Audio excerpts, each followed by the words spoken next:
Europe. Europe 1. 8h16, Patrick Cohen, vous recevez ce matin le PDG d'EDF. Bonjour Jean-Bernard Lévy. Bonjour. Vous annoncez un vaste plan solaire qui doit en 15 ans multiplier par 4 ou 5 les capacités actuelles du pays. Avant de détailler ce projet, expliquez-nous pourquoi on a pris autant de retard. Le solaire en France, c'est 1,6% de la production électrique. En Grande-Bretagne, où il y a moins de soleil, c'est 3,5%. En Allemagne, 6,2%. En Italie, 7,8%. Pourquoi on n'a pas pris le virage ? Je crois qu'il y a deux raisons à cela. La première raison, c'est qu'en France, l'électricité est beaucoup moins chère que dans tous les pays que vous avez cités. Donc c'est la faute du nucléaire ? Et c'est pas la faute du nucléaire, c'est grâce au nucléaire que les Français payent une électricité nettement moins chère que dans les pays voisins. Mais de ce fait, il y avait moins de place pour le solaire. Puis la deuxième raison, c'est que les technologies, les cellules solaires, aujourd'hui, leur prix baisse beaucoup. Et donc, il faut se projeter dans un monde où elles deviennent rentables, où on va avoir des solutions qui n'ont pas besoin de financement aussi élevé que ce qui a été nécessaire jusqu'à présent pour le petit peu de soleil, les 1,5% qui ont été mis en place en France ces dernières années. Et pour le renouvelable, EDF jusqu'ici misait plutôt sur l'éolien. Vous avez toujours autant de mal à les implanter, vos éoliennes, Jean-Bernard Lévy ? Ça dépend des pays, mais c'est vrai qu'en France, on a beaucoup de mal à faire de grandes fermes éoliennes, et même pour les petites fermes éoliennes, 4, 5, 6 machines, et bien souvent les gens disent oui, l'énergie éolienne c'est formidable, mais enfin pas chez moi. Moi j'ai pas envie, il y a du bruit, les paysages, tout ça. C'est difficile de faire aujourd'hui en France des grandes fermes éoliennes, et c'est vrai qu'on est quelquefois mieux accueillis dans d'autres pays que la France. Vous pensez que vous ferez plus facilement accepter vos fermes solaires que vos éoliennes ? Oui, parce que je pense qu'il n'y a pas les problèmes que soulignent certaines associations, par exemple vis-à-vis des oiseaux, vis-à-vis des paysages, vis-à-vis du bruit. Ces trois sujets-là n'existent pas avec les fermes solaires qui sont simplement posées sur le sol. Ce que vous projetez, c'est considérable. Pour développer 30 gigawatts, il vous faut combien d'hectares de terrain ? Alors, pour développer les 30 gigawatts que nous voulons construire de 2020 à 2035, il faut entre 25 et 30 000 hectares. Ça paraît beaucoup quand on dit 25 à 30 000 hectares. 30 000 hectares, ça représente 40 000 terrains de football à peu près. Voilà, mais quand on regarde un peu en détail, nous avons un pays qui est très très vaste, qui est assez peu peuplé comparé à ses voisins. Si les Allemands, dès aujourd'hui, ont 4 fois plus d'énergie solaire que nous, alors qu'ils ont une population plus importante sur un territoire plus petit, c'est bien que nous, on va arriver à trouver les terrains. Et trouver les terrains, c'est un sujet important. J'ai commencé à m'entretenir avec des membres du gouvernement. Oui, parce que vous les trouvez où ces surfaces ? Il va falloir... nous allons commencer par donner l'exemple. Nous, EDF, on a des terrains qui sont disponibles. On a déjà commencé au Blayais, près de Bordeaux, sur le parking, où il y a 2500 voitures tous les jours. Nous avons mis pour une première ferme solaire pour donner l'exemple. Nous allons trouver d'autres surfaces, mais évidemment, ça ne suffira pas, les surfaces d'EDF, même si c'est un amorçage que nous allons faire avec nos propres terrains. Oui, parce que vous ne pouvez pas prendre sur des terres agricoles, vous ne pouvez pas couper du bois, déforester pour...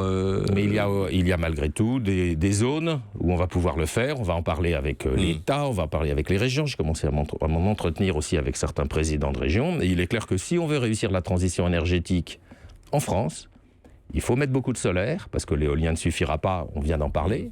Et si on veut qu'il y ait beaucoup de solaire, il faudra qu'il y ait des terrains. Et tout le monde doit en être conscient, je suis sûr qu'on y arrivera. Et puis c'est un plan qui se déroulera dans la durée. A priori tout de même dans des zones pas trop peuplées, si je vous entends bien, Jean-Bernard Lévy. Oui, on va aussi mettre un peu de solaire dans des zones industrielles qui sont en friche, sur des hangars. Mais ça ne suffira pas, ça ne fera qu'une petite partie. Il va falloir déployer, comme on le fait dans d'autres pays. On est présent au Brésil, on est présent à Dubaï, en Inde. Dans bien des pays, on déploie de grandes fermes solaires. On n'en a pas en France.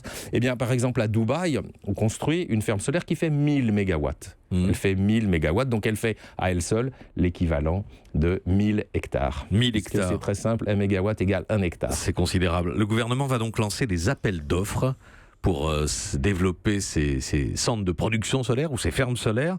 Mais vous n'êtes pas sûr de l'emporter. Nous ne sommes pas sûrs de l'emporter. Vous avez des concurrents. La volonté d'EDF, nous sommes un opérateur. Il y aura de la concurrence, il y en a déjà. Aucun des projets que nous lançons ne nous est donné. Nous devons le gagner par nos mérites propres.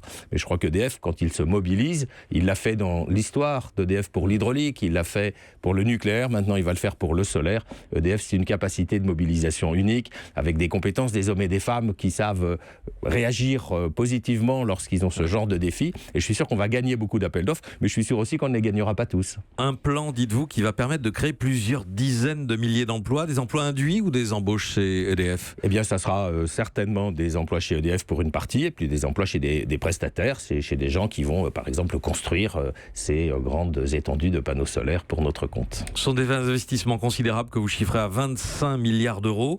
Ça pourra se faire, Jean-Bernard Lévy, sans changer l'architecture de l'entreprise. Nicolas Hulot, il y a peu, imaginez qu'on puisse scinder EDF en deux. L'activité nucléaire nucléaire d'un côté, et puis les autres activités avec le renouvelable de l'autre. Je travaille dans le cadre qui est fixé par l'actionnaire principal d'EDF, qui est l'État, détient 85% d'EDF. Ce cadre n'est pas transformé par le grand programme solaire que j'ai annoncé hier. Mais vous avez entendu ces hypothèses. Nous avons à développer EDF dans le cadre actuel. C'est la mission que m'a confiée le gouvernement. C'est quand même Nicolas Hulot et Édouard Philippe qui vous ont poussé sur le solaire.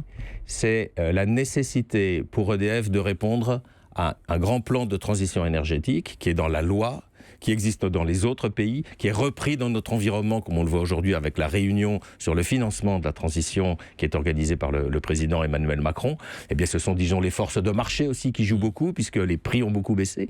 Nos concurrents sont là. EDF se devait de réagir. EDF réagit avec un plan très ambitieux, très mobilisateur, pour nous-mêmes, mais aussi pour toute la filière autour de nous. Oui. Un grand projet pour les 15 prochaines années. Oui, mais vous voyez les commentaires. Il y a un journal qui a écrit hier, pour le solaire, EDF découvre un nouveau pays, la France, puisque vous développiez du solaire plutôt à l'étranger, à l'international et beaucoup moins en France. Donc c'est le gouvernement qui vous a poussé quand même. C'est en effet un appel au pouvoir public pour organiser l'énergie solaire en France sur de plus vastes étendues, sur de plus grands appels d'offres. D'ailleurs, depuis ces dernières années, et encore avec des annonces qu'il a fait hier, le gouvernement, hier c'était Nicolas Hulot qui faisait cette annonce, va doubler, va tripler les appels d'offres qui sont lancés, et puis nous aurons à trouver des terrains, nous aurons à organiser la filière, et c'est un grand plan auquel nous allons travailler de concert avec les pouvoirs publics. Le développement de l'énergie solaire va-t-il entraîner la fermeture d'une ou plusiures centrales nucléaires, Jean-Bernard Lévy ? La réponse est non.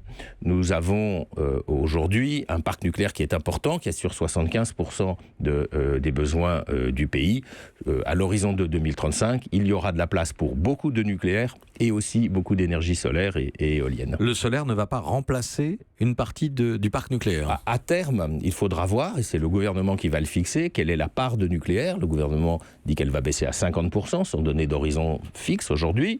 Et puis quelle est la part d'énergie renouvelable. Je rappelle qu'il y a aussi de l'hydraulique, de l'énergie en provenance des barrages que nous gérons. Et tout cela fera le mix énergétique qui est défini par l'État. Vous travaillez aujourd'hui sur une date, une échéance pour 2 événements simultanés.